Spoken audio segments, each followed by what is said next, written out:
Welcome back, dear listeners, to another episode of An Unexpected Art Lesson, the show where we talk about everything you didn't know about art. This week, we'll be talking about the art and influence of Caravaggio.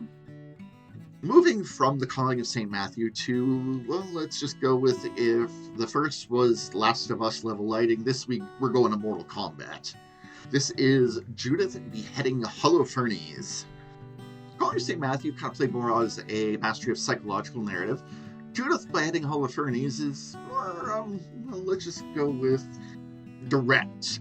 It's an unflinching approach to both the female power and violence, and particularly back in that time, one was really not allowed as much to be associated with the other. So, of course, this is Caravaggio going, "Ha! Stop me!"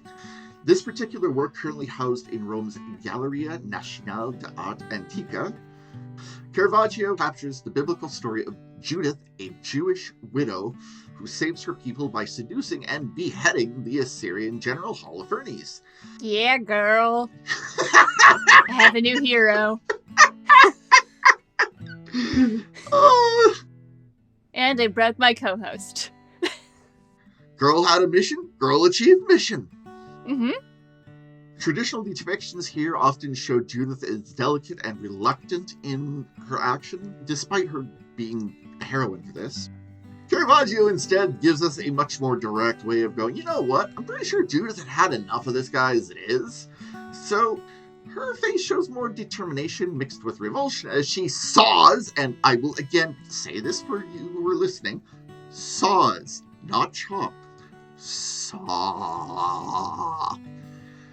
Yeah, this is not something that is happening quickly. Also, looking at her face, I don't personally read as much revulsion as, am I doing this right?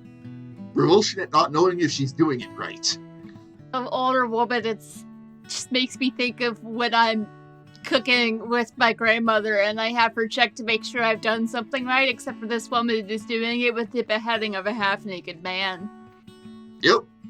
Life goals. This plays in the face of a lot of the post-Renaissance idea of the perfect figure, these serene depictions. No, this girl's going full-on Mortal Kombat. The other interesting note is, of course, the elderly maidservants. Her face looks like she's been through everything. She stands by, ready to collect a head in a sack. And the truly fascinating, I guess is the best way to put it, is Holofernes, dude ain't dead yet. Nope. He's still alive. He's recoiling in shock and pain, blood spurting from his partially severed neck.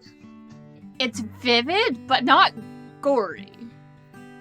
And the detail of his facial expression is fantastic. And the look on Judith's face as she's trying to, make sure that she's like, okay, I think this is how you do it, right? They're like, hang on, maybe if I try this way.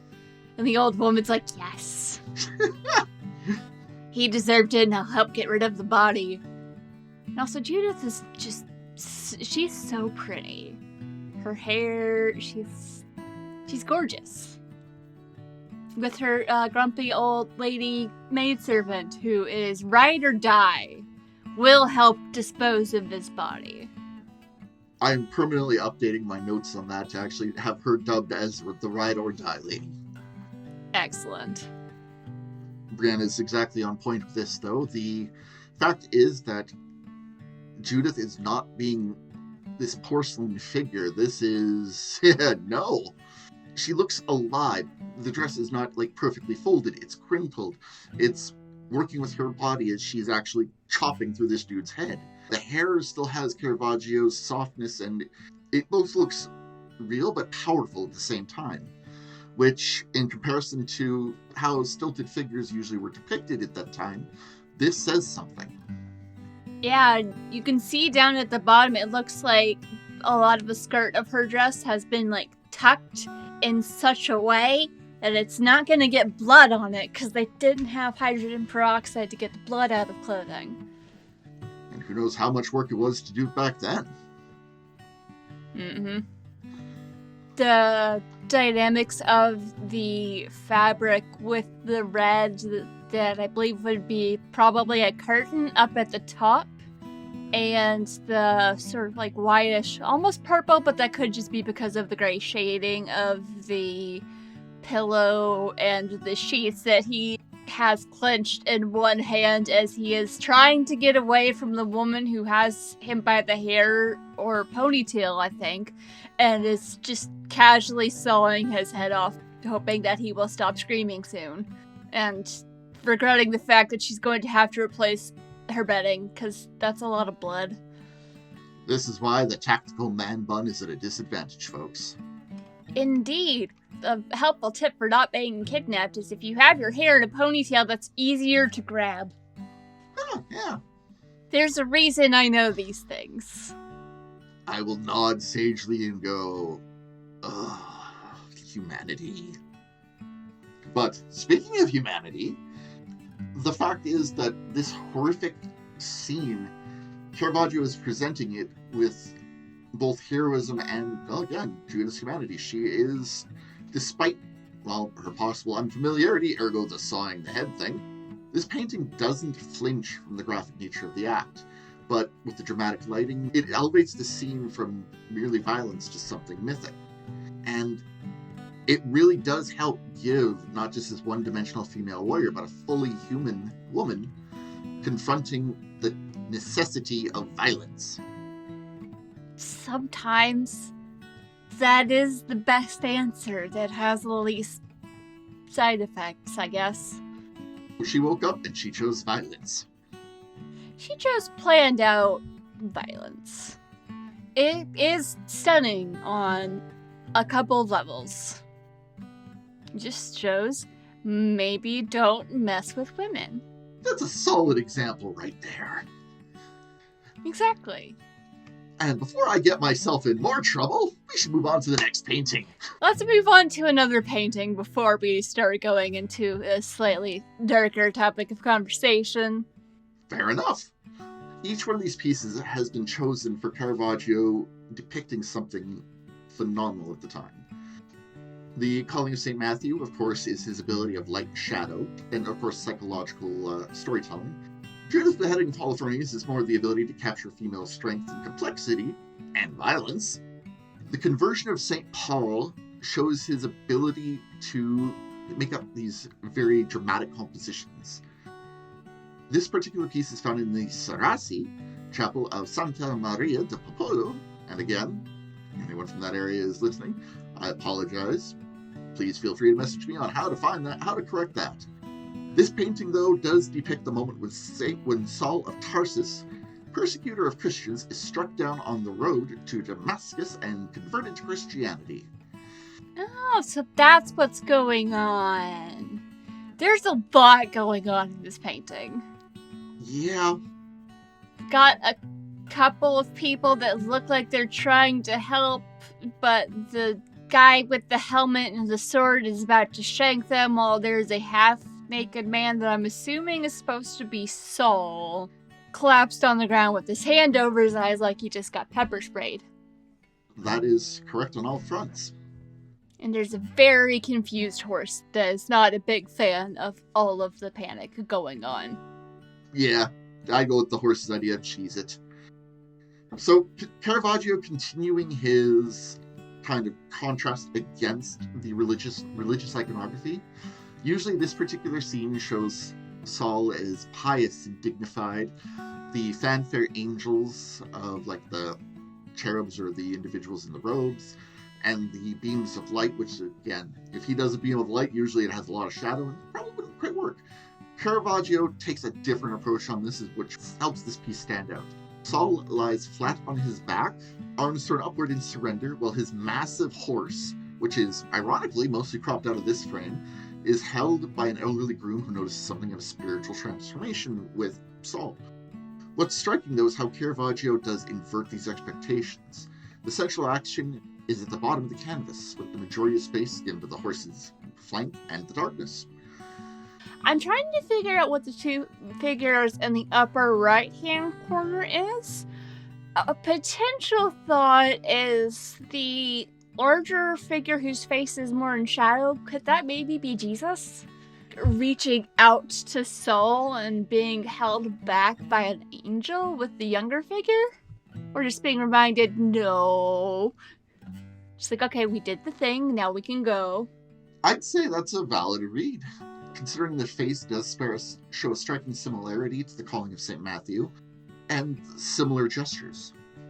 Yeah, reaching out in a welcoming gesture while about to get skewered by this soldier who is probably a guard or the captain of Saul's guard, because he definitely had at least a small retinue with him as he was running around persecuting people. And perhaps the younger figure of the angel is making sure that Jesus doesn't get shish kebabbed. Which I'm sure he would be fine. He's been through worse. He has been stabbed before. He got over it. The other interesting thing to note on this particular piece is, again, the masterful use of pose, and Caravaggio, of course, challenging the usual composition by drawing your eye to the figure at the bottom and then letting you view out from there. Which does draw your attention to the fact that the man trying to defend Saul doesn't have shoes on and is wearing shorts, so he's kind of basically in his underwear, maybe? And he just grabbed a shield and the nearest sharp object? That dude's brave. Dude's panic response is attempt violence until the problem goes away. Hey, my cat has the same theory. Also, you can see signs if you look beneath Saul.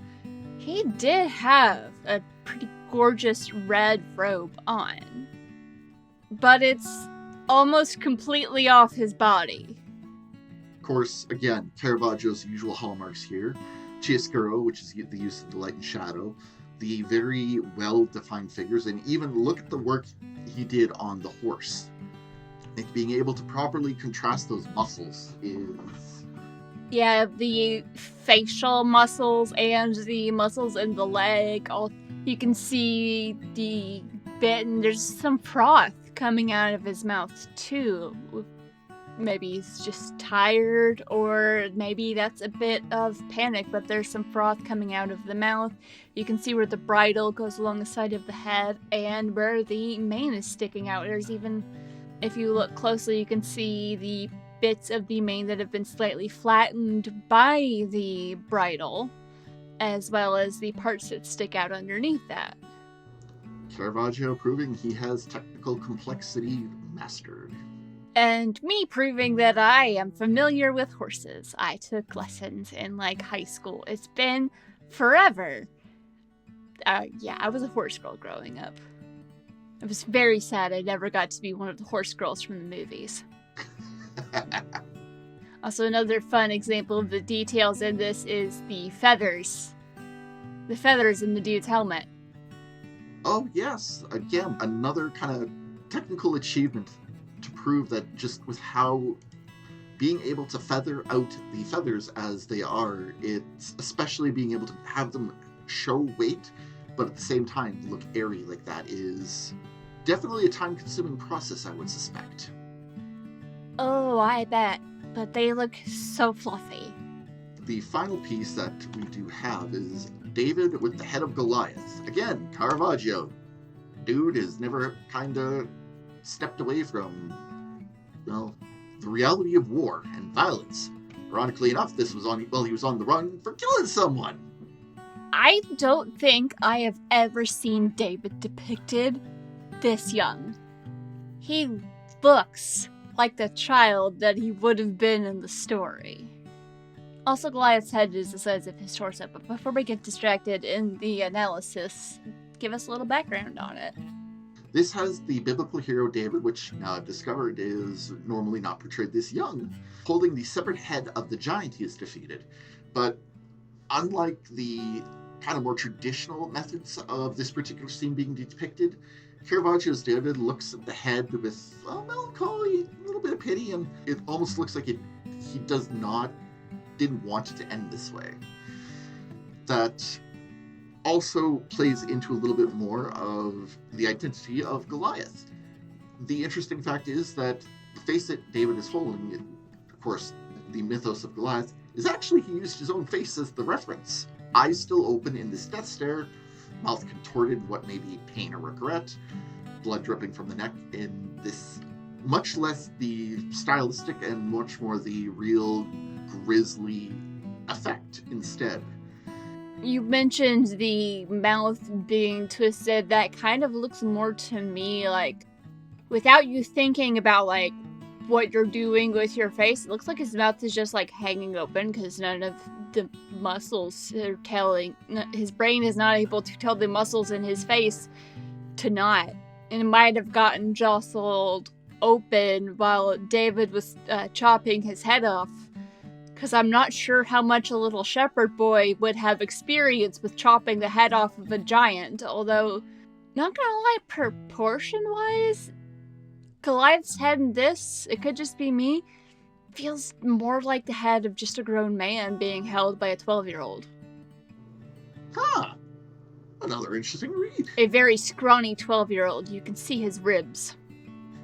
Yeah. Which just kudos to the attention of detail on that. With you can see where the collarbone is. You can see his ribs, and also just with the fabric of his shirt, the lining and reflection on that's really pretty.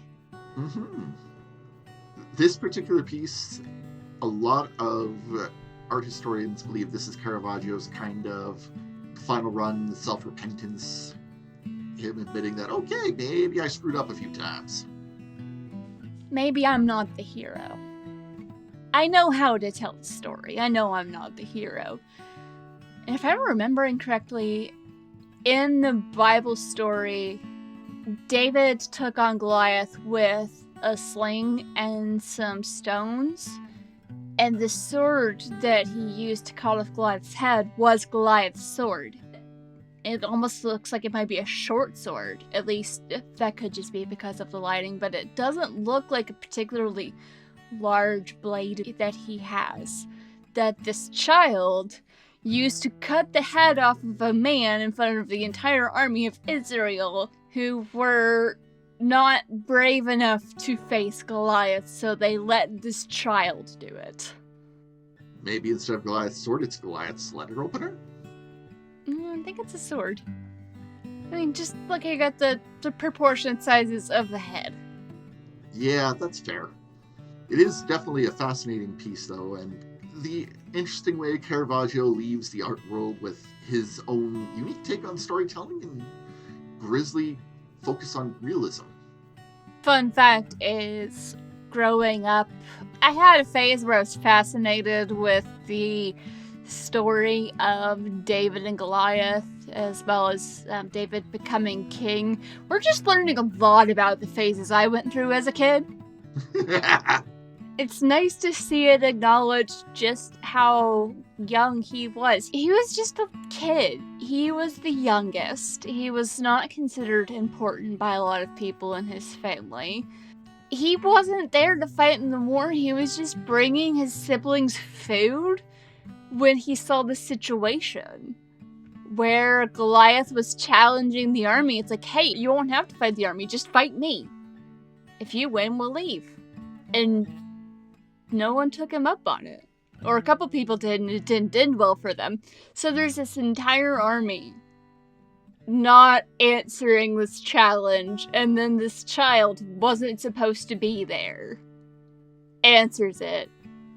Kills him with just a rock, and then has to cut his head off and bring it back. All those people could have found another way. But no. Did they try rock, paper, scissors? I guess they tried the paper and the scissors, and then David's like, you gotta go with the rock. Oh. You set me up really well for that one. That was beautiful. You set me up so well for that. Also, this painting is another good example of the dynamic lighting and looking at the flow of the fabric. It almost, have you seen those like silky, crinkly kind of scarves? Mm-hmm. It looks like one of those. Well, the material-wise looks the same. It does not look like he has a scarf wrapped around his body.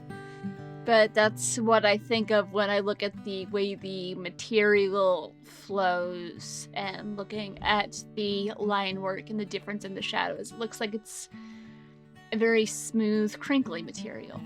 The amount of work put into just rendering this, and of course, Caravaggio's take is one of the more unique ones on this particular subject.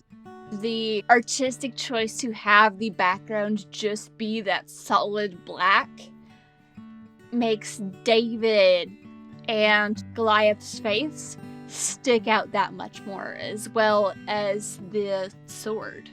Mm-hmm. Excellent use of lighting.